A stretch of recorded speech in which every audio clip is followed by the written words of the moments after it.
Okay, good morning.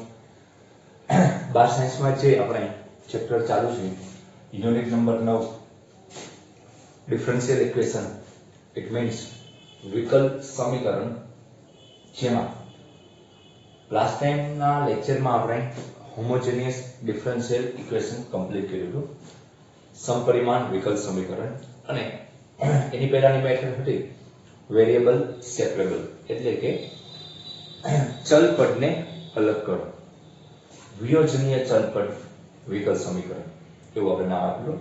અને આજે આપણે લાસ્ટ મેથડ જોઈએ કે જે છે લિનિયર, શું કહેવાય, linear differential equation of first order. ગુજરાતીમાં કહીએ તો સુરેખ વિકલ સમીકરણ ફોર ધ ફર્સ્ટ ઓર્ડર, એટલે કે ફર્સ્ટ ઓર્ડર નો મતલબ શું થાય, એક વખત વિકલન થયેલા હોય ઈ ટાઈપના સમીકરણ માટે આપણે આ મેથડ શીખવાની છે. તો તમને એવું લાગે સર આ ઉલ્લેખ શા માટે કર્યો? ફર્સ્ટ ઓર્ડર, સેકન્ડ ઓર્ડર હોય, થર્ડ ઓર્ડર હોય, એમ nth ઓર્ડર હોય, એટલે કે n જેટલી ઓર્ડર હોય. લાઈક કોઈ ડિફરન્શિયલ ઇક્વેશન આ ટાઈપનું છે d2y/dx² + sin x = 5. તો સેકન્ડ ઓર્ડર છે અને ડિગ્રી કેટલી આવશે? 1 આવશે. તો આ ટાઈપના ઇક્વેશન હજી સુધીમાં એક પણ આપણે આવ્યા નથી. કોઈ પણ મેથડ જો, વેરિયેબલ સેપરેબલ જો કે પછી હોમોજીનિયસ જો, આ ટાઈપના એક પણ ઇક્વેશન આપણે આવેલા નથી. એટલે કે ઈ ટાઈપના ઇક્વેશન જે સેકન્ડ ઓર્ડર કહેવાય. સેકન્ડ ઓર્ડર એટલે કે બીજી કક્ષાના વિકલિત હોય ઈ ટાઈપના સમીકરણ. પરંતુ ઈ સમીકરણ તમારે ક્યારે સોલ્વ કરવાનું આવશે? જ્યારે તમે એન્જિનિયરિંગનું મેથેમેટિક્સ ભણશો અથવા બીએસસી ની કોઈ વાત કરતા હશો ત્યારે તમારે સેકન્ડ ડિગ્રી, થર્ડ ડિગ્રીના ડિફરન્શિએશન થયેલા વિકલ સમીકરણ ભણવાના આવશે. અત્યારે આપણે ભણવામાં આવે એ ફક્ત અને ફક્ત ફર્સ્ટ ઓર્ડર નું જ આવે છે. એટલે કે લાઈક કોઈ પણ આ ટાઈપનું ઇક્વેશન હોય dy/dx + sin x = 5.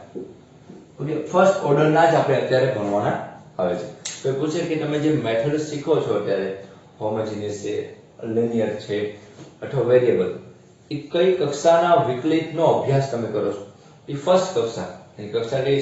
એક પરિમાણ, સોરી, એક કક્ષાવાળા વિકલ સમીકરણનો અભ્યાસ આપણે કરીએ છીએ. એક કરતા વધારે કક્ષા હોય એવા વિકલ સમીકરણ હોય અને એને સોલ્વ કરી શકાય, એનું જનરલ સોલ્યુશન અથવા પર્ટિક્યુલર સોલ્યુશન તમે મેળવી શકો. પરંતુ અત્યારે આપણે હજી નાના ધોરણમાં છીએ, 12th સાયન્સમાં, એટલે કે આપણે હવે સિમ્પલ ટોપિકના સિમ્પલ એક્ઝામ્પલ આવશે. ઓકે, તો અત્યારે ખબર પડી ગઈ કે આનું નામ શા માટે આ રીતના આપેલું છે, ફર્સ્ટ ઓર્ડર શા માટે આવે છે, કારણ કે એક કક્ષાના વિકલિત વિશે આપણે અભ્યાસ કરવાનો છે. હવે લિનિયર એટલે કે એનો મતલબ શું થાય? સુરેખ વિકલ સમીકરણ. સુરેખનો મતલબ એ સિમ્પલ કક્ષાવાળો એક કક્ષા છે, પરંતુ પરિમાણ પણ કેટલું હોવું જોઈએ? એક. આપણે અત્યારે તમે એમ કહો કે સર આ રીતનું ઇક્વેશન ની વાત કરો છો તમે, dy/dx, તો આની ટર્મ ઘાત, તો આની કક્ષા તો એક છે પરંતુ પરિમાણ કેટલું છે? 3 છે. પરિમાણ કેટલું છે? 3 છે, જેને આપણે ડિગ્રી કહીએ. ડિગ્રી કેટલી છે? 3 આપેલી. તો આ ટાઈપના ઇક્વેશન પાછા આપણે સોલ્વ કરવાના આવતા નથી. આપણે ફર્સ્ટ ઓર્ડર ના હોય અને એ કેવા? લિનિયર હોય. લિનિયર નો મતલબ શું? સુરેખ સમીકરણ, સુરેખ વિકલ સમીકરણ, એટલે એક જ કક્ષા વાળા હોય. લાઈક આ રીતના, આજે મેં લખ્યું છે ફોર્મની, જેમાં પાવર એક જ હોય એ ટાઈપના. ઓકે, એટલે આપણે આ મેથડમાં સુરેખ વિકલ સમીકરણ મોસ્ટ આઈએમપી મેથડ થાય compare to variable and homogeneous. પણ આમાં ખાસ આપણે આના સિમ્પલ એક્ઝામ્પલ અને સિમ્પલ મેથડ જ શીખવાના આવે છે. આ ઘણું બધું ડિટેલમાં છે, પરંતુ એ તમારે ક્યાં આવશે? એન્જિનિયરિંગમાં અથવા બીએસસી ને જ્યારે મેથેમેટિક્સની વાત કરશો ત્યારે તમારે આવશે. ઓકે, કોઈ તમે હાઈ લેવલની એક્ઝામની વાત કરો, લાઈક નેટ, સ્લેટ છે, ગેટ છે, તો બધી હાઈ લેવલની એક્ઝામમાં differential equation most IMP chapter થાય છે. તમારું જી અને જી એડવાન્સમાં તો છે જ આઈએમપી, પરંતુ એન્ટ્રી ને હાઈ લેવલની એક્ઝામની વાત કરો, નેટ અને ગેટ, જે તમને આઈઆઈટી કે એનઆઈટી હોય એમાં એડમિશન માટે તમારે આ એક્ઝામ પાસ કરવી પડે.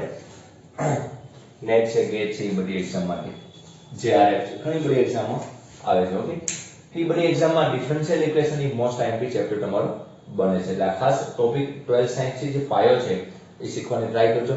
એટલે જ હું બધા ટોપિકમાં ધીમે ધીમે તમને સમજાવું છું. અને ખાસ એનો મતલબ શું છે એ ડેફિનેશન તમારે શીખવી પડે કે લિનિયર ડિફરન્શિયલ ઇક્વેશન શું કહેવા માંગે છે.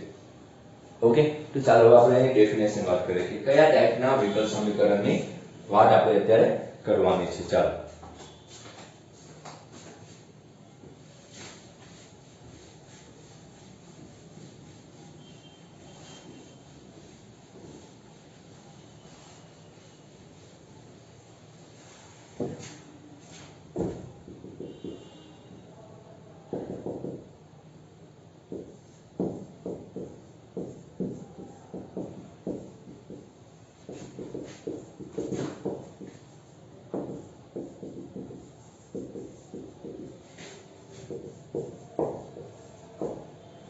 Okay, differential equation first order definition શું કહેવા માંગે છે? જો P અને Q, જો P અને Q, ઓકે, P અને Q શું છે આપણે વાત કરીએ, પરંતુ બધી જગ્યાએ કોઈ પણ બુકમાં જોશો, રેફરન્સ બુક કોઈ પણ મટીરીયલ લેશો, એમાં P અને Q નું ફોર્મેટ જ યુઝ થાય છે. કારણ કે આગળ તમે ભણશો, આનો અભ્યાસ કરશો ત્યારે P અને Q નામની એક મેથડ પણ ભણવાની આવશે. જો P અને Q એ ફક્ત અથવા એ x ના વિધેયો હોય અને જો P અને Q એ x ના વિધેયો હોય અને dy by dx plus P of x into y બરાબર Q of x. ઓકે, શું કીધું આપણે કે જો P અને Q એ x ના વિધેયો હોય અને તે આપણે શું યાદ છે, જો P અને Q એ x ના વિધેય, x સિવાય બીજું કોઈ ફંક્શન ન હોવું જોઈએ, એટલે કે આપણે લખીએ a. જો P અને Q ફક્ત x ના વિધેયો હોય તો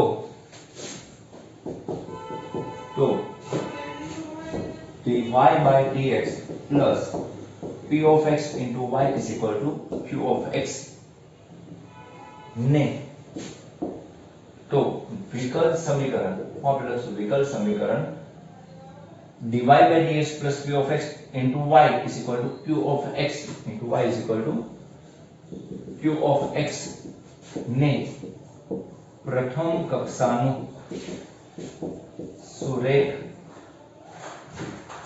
વિકલ સમીકરણ કહેવાય. ઓકે, ફરી વખત ડેફિનેશન કહી દઉં કે જો P અને Q એ ફક્ત x ના વિધેય હોય, તો x ના વિધેયો હોય, એટલે કે P જે ફંક્શન છે એ x ના ફોર્મમાં હોવું જોઈએ અને Q પણ ફંક્શન છે એ x ના ફોર્મમાં હોવું જોઈએ, તો વિકલ સમીકરણ જે આ ફોર્મેટ પ્રકારનું હોય, કયા ફોર્મેટનું હોય? આ ફોર્મેટનું હોવું જોઈએ. dy by dx plus P of x into y બરાબર Q of x હોય તો ઈ ટાઈપના સમીકરણને, ઈ ટાઈપના વિકલ સમીકરણને પ્રથમ કક્ષાનું, કારણ કે આની કક્ષા કેટલી છે? એક આપેલી છે, પ્રથમ કક્ષાનું સુરેખ વિકલ સમીકરણ કહેવાય છે. શું કહેવાય? સુરેખ વિકલ સમીકરણ કહેવાય છે. તો હવે આપણે શું યાદ રાખશું? આપણે સ્ટાન્ડર્ડ ફોર્મ્યુલા શું છે? dy by dx plus P of x into y બરાબર Q of x. ઓકે, બુકમાં ડેફિનેશન આપેલી છે તમને, જે એનસીઈઆરટી બુક છે એમાં ડેફિનેશન આપેલી છે. એમાં શું લખેલું છે? P અને Q એટલા જ લખેલા છે અને નીચે એ મેન્શન કરેલું છે P and Q કોના ફંક્શન છે? એ x ના વિધેય છે. એ ફક્ત કેના વિધેય છે? x ના ફોર્મના વિધેય છે. કોણ? P અને Q. જો કોઈ સમીકરણ આને પાલન કરતું હોય, આ ટાઈપનું, તો ફરજિયાત આ સમીકરણ ઓળખાશે કે યાદ રાખજો આપણે કે dy by dx ની બાજુમાં કઈ હોવું જોઈએ નહીં. dy by dx છે ઈ ફર્સ્ટ ઓર્ડરમાં જોવું જોઈએ. તો આપણે ફર્સ્ટ ઓર્ડરમાં છે નહીં કે d2y by dx સ્ક્વેર નથી, પ્લસ બીજું શું ધ્યાન રાખવાનું આમાં? કે આની કોઈ પાવર હોવી જોઈએ નહીં, કે આ જો શું કીધું છે પ્રથમ કક્ષા હોવી જોઈએ અને એની પાવર 2 કે કમ હોવી જોઈએ, ખાલી એની પાવર કેટલી હોવી જોઈએ 1, એટલે કે ડિગ્રી કેટલી હોવી જોઈએ 1. બીજું શું ધ્યાન આપવાનું છે, અહીં ફંક્શન p of x નો મતલબ કોઈ પણ p of x હોય, એટલે કે p of x તરીકે x નું ફંક્શન કોઈ પણ હોઈ શકે, x હોઈ શકે, x² / 2 હોઈ શકે, x² / 2x કોઈ પણ હોઈ શકે. એટલે ફંક્શન કોઈ પણ પ્રકારનું હશે, ફક્ત કોણ હોવું જોઈએ x નું, એને ગુણાકારમાં એક જ y હોવો જોઈએ, નહીં કે y² કે y/2 એવું હોવું જોઈએ નહીં, ફક્ત શું હોવું જોઈએ y જ હોવું જોઈએ. y² હોય, 2y હોય, √y હોય એવું હશે તો આ સમીકરણનું પાલન કરશે નહીં, ફક્ત શું હોવું જોઈએ y હોવું જોઈએ. is equal to q of x, કોઈ બીજું ફંક્શન છે x નું, એ પણ ફક્ત x નું જ ફંક્શન હોવું જોઈએ, એમાં કોઈ પણ y ન હોવું જોઈએ. x તરીકે કોઈ પણ હોય, લાઈક log x હોય, log x by x² હોય, e પાવર x હોય, કોઈ પણ હશે ચાલશે, x નો સ્ક્વેર હોય, પોલિનોમિયલ ફોર્મ કોઈ પણ હોય ચાલે, પરંતુ શું ધ્યાન રાખવાનું કે અહીં કોઈ y વાળું ફંક્શન હોવું જોઈએ નહીં. ઓકે, ફર્સ્ટ શું ધ્યાન રાખશું આપણે, dy/dx હોવું જોઈએ, બાજુમાં કઈ હોવું ના જોઈએ. ફંક્શન ઓફ x હોવું જોઈએ, એને ગુણાકારમાં ફક્ત શું હોવું જોઈએ એક જ y હોવો જોઈએ, y નો સ્ક્વેર કે 2y એવું હોવું જોઈએ નહીં. ઓકે, દેખાય છે ને સાઈડમાંથી, y નો સ્ક્વેર હોવું જોઈએ ને ફક્ત શું હોવું જોઈએ y હોવું જોઈએ, અને આ બાજુ ફક્ત x વાળું જ ફંક્શન હોવું જોઈએ. ઓકે, અહીં y હોવું જોઈએ નહીં. જો આ ટાઈપનું કોઈ વિકલ સમીકરણ જોવા મળે તો એવા વિકલ સમીકરણને સુરેખ વિકલ સમીકરણ કહેવાય છે. ઓકે, આ એની બેઝિક ડેફિનેશન થઈ. હવે આપણે થોડી આની વધારે ચર્ચા કરીએ.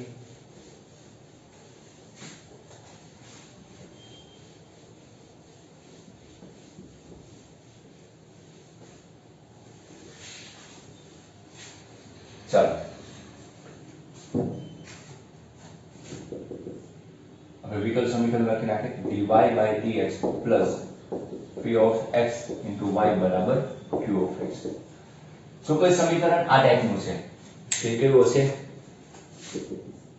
LDE હશે, ઓલું શું હતું HDE હતું, હોમોજીનિયસ ડિફરન્શિયલ ઇક્વેશન, આ શું હશે LDE એટલે કે લિનિયર ડિફરન્શિયલ ઇક્વેશન હશે. તો હવે આ ટાઈપના ઇક્વેશનમાં સોલ્યુશન માટે આપણે એક નવો ટોપિક શીખવો પડશે, સંકલ્યકારક અવયવ. ખાસ ધ્યાન રાખવાનું છે, જેને ઇંગ્લિશમાં ઇન્ટિગ્રેટિંગ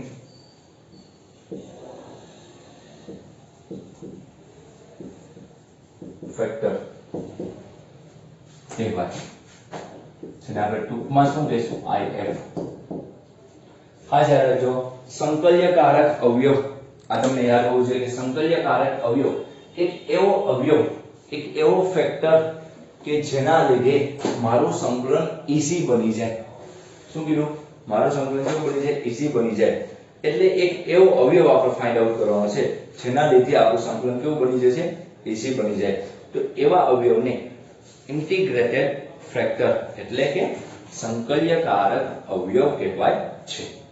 ઓકે, યાદ રહી જશે સંકલ્યકારક અવયવ વિશેની માહિતી મેં તમને આપી કે સંકલ્યકારક અવયવ કોને કહેવાય. ઓકે, તો બહુ ઈઝી છે, ખાસ સમજવાની ટ્રાય કરો શું કહેવા માંગુ છું સંકલ્યકારક અવયવ બાબતે. ચાલો ઓકે, ચાલો સંકલ્યકારક અવયવ એક એવો અવયવ કે જેના લીધે સંકલન કેવું બને, ઈઝી બને. તો લાઈક આપણે બુકમાં જે નામ આપેલું છે, કોઈ પણ આપણે IF તરીકે સંકલ્યકારક અવયવ તમને આપેલો છે, e power integration of p of x dx ને સંકલ્યકારક અવયવ કહેવાય છે. શું કીધું છે, આપણે આમ લખીએ તો પણ ચાલશે, e to the power integration of p of x dx ને શું કહેવાય છે, સંકલ્યકારક અવયવ કહેવાય છે. સો IF is equal to e power integration of p of x dx. એક આ એવો અવયવ છે કે જેના લીધે આ વિકલ સમીકરણ, કયું વિકલ સમીકરણ છે, સુરેખ વિકલ સમીકરણ ઝડપથી સોલ્વ થઈ શકે છે અને સીધો આન્સર આપી દે છે. ઓકે, એટલે એક એવો અવયવ કે જેના લીધે આપણું સંકલન શક્ય બને. અથવા એનો ઉકેલ શક્ય બનતો હોય તો એવા અવયવને સંકલ્યકારક અવયવ કહેવાય છે. એની ડેફિનેશન તમને બુકમાં આપેલી છે, પરંતુ જરૂર નથી એટલે મેં લખી નથી. સુરેખ વિકલ સમીકરણનો કોન્સેપ્ટ સમજવો જોઈએ એટલે આપણે એની ડેફિનેશન શીખ્યા. શું મેં કીધું કે જે એક એવો અવયવ કે જેના લીધે સંકલન શક્ય બનતું હોય એવા અવયવને ઇન્ટિગ્રેટિંગ ફેક્ટર કહેવાય છે. એટલે કે એને ટૂંકમાં IF વડે દર્શાવવામાં આવે છે. ઓકે, આ બધી વસ્તુ ઇંગ્લિશમાં જ યાદ રાખવાની છે, કારણ કે તો જ તમને એક્ઝામ્પલ સમજાશે. ઓકે, કારણ કે આ 3 મેથડની ત્રીજી મોસ્ટ આઈએમપી મેથડ આ છે. આમાંથી ઓલા વર્ષે જી મેઇનમાં આનો 4 માર્કમાં એક MCQ પૂછાઈ ગયો. ઓકે, એટલે ખાસ ઇન્ટિગ્રેટેડ ફેક્ટર છે એ તમારે ફાઇન્ડ આઉટ કરવાનું હોય અને પછી તમારે એનું સોલ્યુશન આપવાનું હોય. તો કઈ રીતના એનું સોલ્યુશન આવે જોઈએ.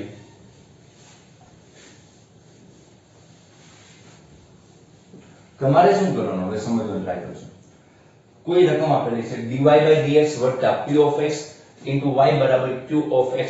આ ફોર્મેટમાં કોઈ રકમ આપેલી છે તો તમારે ફર્સ્ટ નંબર સ્ટેપ શું કરવાનું, પહેલા if તમારે ફાઇન્ડ આઉટ કરવાનું. if શું થાય, e to the power p of x dx. Okay, આ તમારો શું થાય, if થાય. હવે આપણે આન્સર કઈ રીતના આપશું, આન્સર આ રીતના આપવાનો, યાદ રાખજો. ખાસ અહીં જે આન્સર લખું છું એ આન્સર તમારે યાદ રાખવાનો છે. y into rf is equal to integration of q of x into એટલે ગુણાકારમાં જ કરું if dx plus c.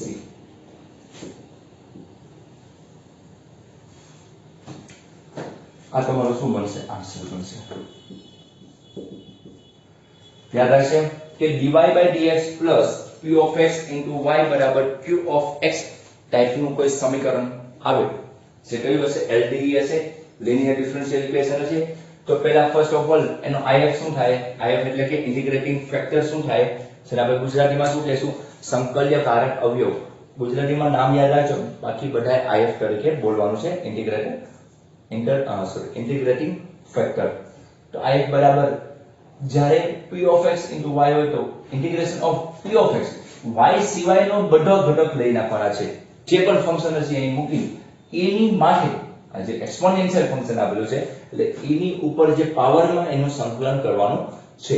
અને ફરજિયાત સંકલન કયા ટાઈપમાં હોવું જોઈએ, આ dy/dx p of x જે પણ ફંક્શન હશે એ ચાલશે x નું, પરંતુ y કેટલો હોવો જોઈએ, એક જ હોવો જોઈએ, બરાબર શું હોવું જોઈએ, q of x. જો કોઈ સમીકરણ આ ટાઈપનું ન આવતું હોય અને એને કન્વર્ટ થઈ જાય તો પહેલા સારું રૂપ આપવાનું, અને જો આ ટાઈપમાં આવી જાય તો આ મેથડ થી સોલ્વ કરવાનું છે. પછી હવે તમે વિચારો, ત્રણ મેથડ આવી, વેરીએબલ, હોમોજીનિયસ અને LDE. તો વેરીએબલમાં શું થતું, x અને y ગુણાકારના ફોર્મમાં આપતા હોય એટલે એકલું x એક બાજુ ભેગું થાય, એકલું y ભેગું થાય. એ પહેલા ટ્રાય કરો, જો એ આવી જાય તો સિમ્પલ રીતના જવાબ આવી જશે. હોમોજીનિયસમાં શું થતું, x ની પાવર કોમન કાઢો, y ની પાવર કોમન કાઢો, અથવા જોઈ લો કે x અને y નો ગુણાકાર x કે ખાલી y એ બધાની પાવર કેવી હોવી જોઈએ, સમાન પાવર હોય છે. બધાની 2 હોય તો 2 હોય, બધાની 3 હોય તો 3 હોય, બરાબર અહીંયા હશે, બરાબર અહીંયા હશે. જો એવું બનતું હોય તો y/x અથવા x/y બરાબર તમે વેરીએબલ એડજસ્ટ કરી લો અને તમે સારું રૂપ આપી દો. અને લાસ્ટ મેથડ બહુ સિમ્પલ વસ્તુ છે કે આ ટાઈપનું જ સમીકરણ હોવું છે, dy/dx + p of x * y બરાબર q of x ટાઈપનું સમીકરણ હોય તો સૌપ્રથમ શું કરવાનું, if બરાબર e to the power integration of p of x into dx લેવાનું. અને છેલ્લે આન્સર કઈ રીતના આપવાનો, જો આન્સર ખાસ આ રીતના y ગુણાકાર તમારું if નો જે જવાબ આપ્યો હોય એ જવાબ ગુણાકારમાં મૂકી દેવાનો બરાબર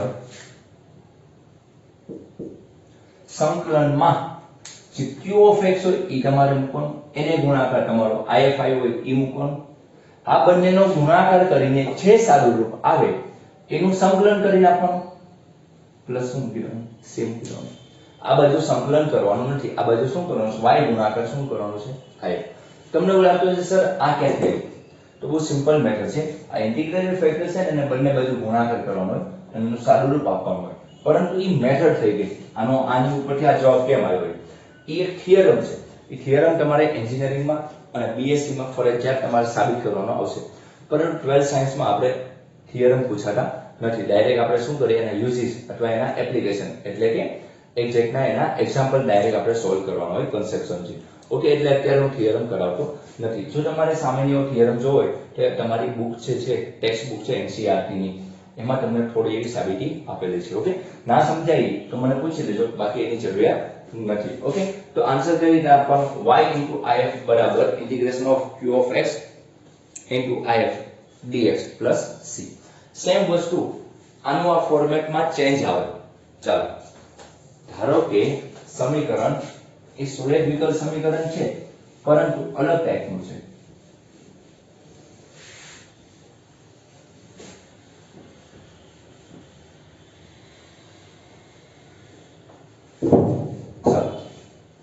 કોઈ સમીકરણ છે સુરેખ વિકલ સમીકરણ આ ટાઈપનું છે, dx by dy પ્લસ, તો હવે અહીંયા dx by dy છે એટલે ફંક્શન બદલાઈ જાય તો p of y into x બરાબર q of y. એટલે કે p અને q એ ફક્ત કોના ફંક્શન થયા? y ના ફંક્શન હોય તો આ ફરજિયાત ગુણાકારમાં એક x હોવો જોઈએ, અને y ના ફંક્શન હોય તો અહીં dy by dx ન હોવું જોઈએ. કેવું હોવું જોઈએ? dx by dy હોવું જોઈએ. એ તમારે જોઈ લેવાનું. પહેલા રકમ પહેલા જોવાની અને જોવાનું કઈ મેથડ યુઝ થાય છે. હોમોજીનિયસ માં કેવું હતું? y by x ની મેથડ વધારે પડતી હતી.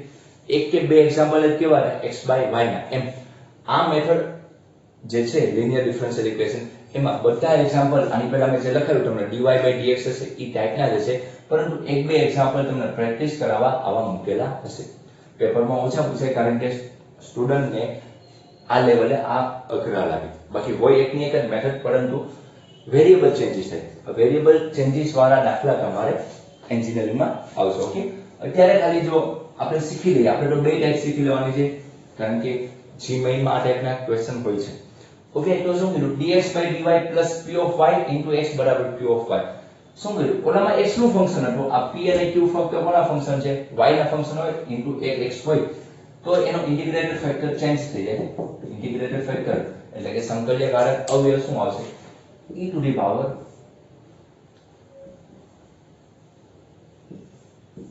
p of y into dy. શું આવશે? p of y into dy. તો એનો આન્સર શું બનશે? y into if હતું, હવે અહીં શું આવશે? x into if બરાબર સંકલનમાં ઓલામાં શું હતું? q of x ની જગ્યાએ હવે શું આવશે? q of y શું આવશે? q of y into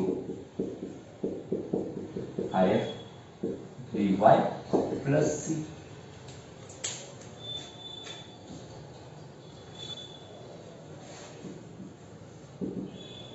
તો આ શું તમારો મને આન્સર મળે. ઓકે, જોઈ લો, બહુ સિમ્પલ છે. x into if બરાબર integration of q of y, શું લખેલું છે? q of y into if dy. Okay, આ y મેઈન ફંક્શન કોનું હોય? y નું હોય તો આ રીતના ગણી શકાય છે. પરંતુ વધારે પડતા એક્ઝામ્પલ કયા હશે?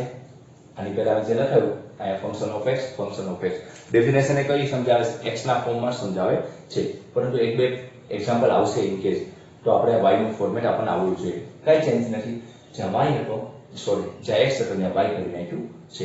y into if હતું તો અહીં x into if થઈ ગયું. અહીં q of x હતું ત્યાં q of y into if ઓલા પણ dx હતું તો અહીં dy થઈ જાય. ખાસ મેઈન આમાં શું ધ્યાન રાખવાનું છે કે અહીં p of x હોય કે p of y એની બાજુમાં એનાથી ઓપોઝિટ હોવું જોઈએ. p of x હોય તો અહીં y હોવું જોઈએ, એક જ y હોવું જોઈએ, y નો સ્ક્વેર એવું ચાલશે નહીં. ઓકે, તો આ બંને જનરલ ફોર્મ્યુલા થઈ ગઈ. કોની? સુરેખ વિકલ સમીકરણની આ જનરલ ફોર્મ્યુલા થઈ ગઈ. ઓકે, આ વસ્તુ તમને ખબર હોવી જોઈએ. હવે હું તમને એક એક્ઝામ્પલ ગણાવું એટલે તમને ખ્યાલ આવે કે આ મેથડ કઈ રીતના સોલ્વ કરાય. ઓકે, એક જ એક્ઝામ્પલ કરાવીશ. કાલથી હું તમને આના એક્ઝામ્પલ 15 કે 16 છે અને આના એક્ઝામ્પલ બહુ નાના એવા હોય અને ઝડપથી સોલ્વ થાય. 3 માર્કમાં કે 2 માર્કમાં પૂછાઈ શકે. 3 માર્ક માટે બેસ્ટ કહેવાય એક્ઝામ્પલ. હોમોજીનિયસ વાળા લાંબા એક્ઝામ્પલ હતા, પરંતુ આના એક્ઝામ્પલ બહુ સિમ્પલ હોય જો ખ્યાલ આવી જાય તો. એક્સરસાઇઝ નંબર 9.6, એક્સરસાઇઝ નંબર 9.6 રકમ જોઈએ આપણે. આગળ એક રકમ છે મારી જોડે, એક્સરસાઇઝ નંબર 9. રકમમાં એવું કહે છે કે પ્રશ્ન 1 થી 12 માં આપેલ વિકલ સમીકરણોના વ્યાપક ઉકેલ મેળવવાના છે. શું કરવાનો છે? વ્યાપક ઉકેલ મેળવવાના છે. તો પહેલો જ એક્ઝામ્પલ એવો છે dy by dx plus 2y is equal to sin x. પેલો એક્ઝામ્પલ આપણે લખીએ dy by dx plus 2y is equal to sin x. Okay, આ ટાઈપની રકમ આપેલી છે. આનો શું ફાઇન્ડ આઉટ કરવાનો છે? વ્યાપક ઉકેલ મેળવવાનો છે. તો જોઈએ આપણે સોલ્યુશન. તો dy by dx plus 2 into y બરાબર sin x. આપણને લાગે છે કે ભાઈ આ કયું ફોર્મેટ લાગે છે આપણને? સુરેખ વિકલ સમીકરણ કાંઈ dy by dx ની બાજુમાં કાંઈ નથી.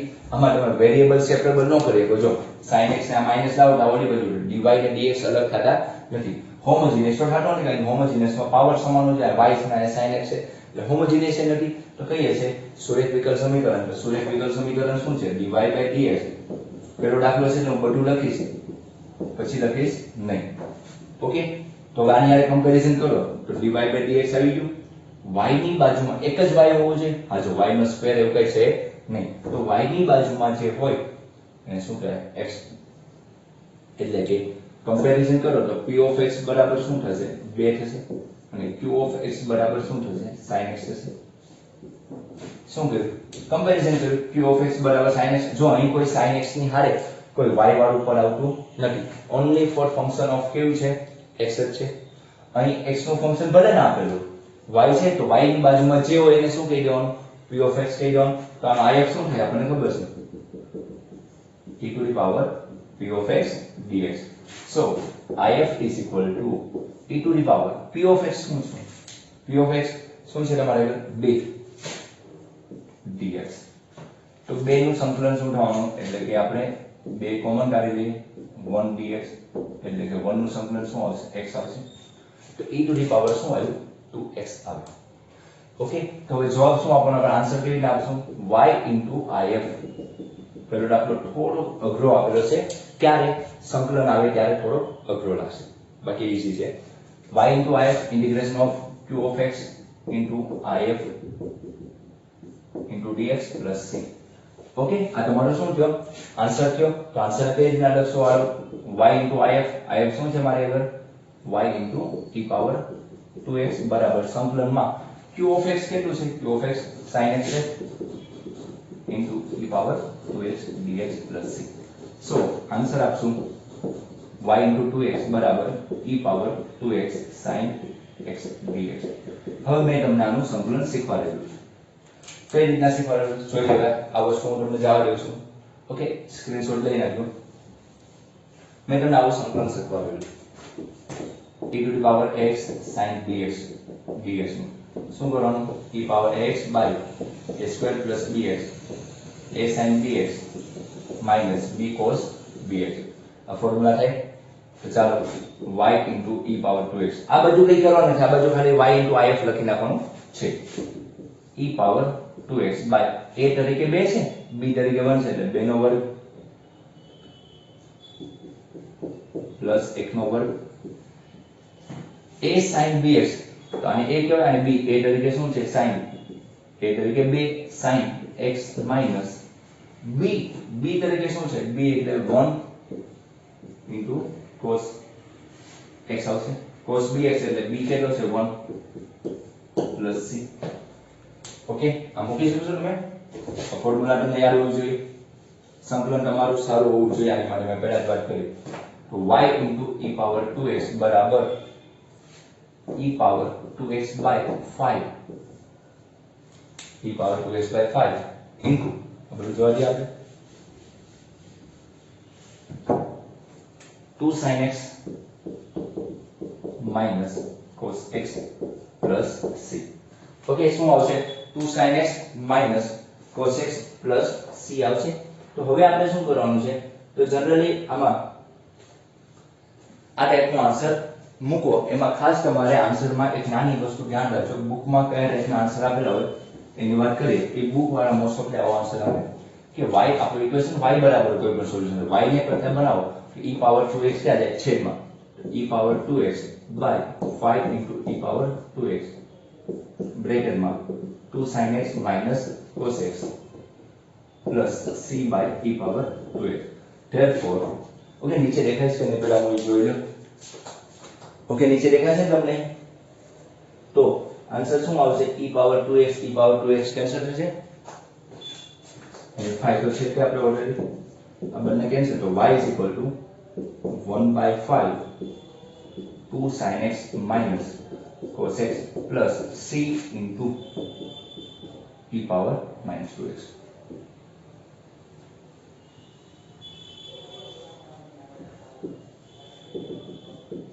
ओके आ તમારો આન્સર છે 1/5 2 sin x minus cos x બ્રેકેટમાં plus c into e raised to minus 2x આ e raised to 2x ઉપર જાય તો છે માઈનસ બની જાય ઓકે તો આ રીતના ખાસ તમારે ફોર્મેટ શું જોવાનું કે dy by dx plus q of x into y y એક જ હોવો જોઈએ આખા સમીકરણમાં દેખાય છે એક જ જગ્યાએ y હશે અને ઓલી બાજુ શું હશે એકલું x નું ફંક્શન હોય તો આ મેથડ થી સોલ્વ કરી શકો છો ઇન્ટિગ્રેટેડ ફેક્ટર ફાઇન્ડ આઉટ કરવાનો y into ઇન્ટિગ્રેટેડ ફેક્ટર મૂકવાનો બરાબર q of બરાબર ઇન્ટિગ્રેશન માં q of x ની હારે મૂકી દેવાનું ઓકે પહેલો એક્ઝામ્પલ લો એટલે અને એમાં પછી ઇન્ટિગ્રેશન થોડું e પાવર ઇન્ટુ sin એટલે કે તમે ખંડસહ સંકલન જેમાં આપણે LIATE મેથડનો યુઝ કરીને પણ તમે એક્ઝામ્પલ સોલ્વ કરી શકો છો પરંતુ એ લાંબી મેથડ પડે એની જે ડાયરેક્ટ ફોર્મ્યુલા તમે મૂકી શકો છો ઓકે આવા ટાઈપના એક્ઝામ્પલમાં ઓકે તો આ એક્ઝામ્પલ આ રીતના ગણવાનો પેલો અઘરો લાગ્યો ચિંતા ના કરતા નેક્સ્ટ લેક્ચરમાં હું આના પ્રેક્ટિસ કરાવવા ઘણા બધા એક્ઝામ્પલ ગણાવીશ બધા એક્ઝામ્પલ હું ગણાવીશ હોમવર્કમાં એક પણ આપવાનો નથી એટલે કોઈ ચિંતા કરતા નહીં તો નેક્સ્ટ લેક્ચરમાં જોશું આ મેથડ ખાસ તમે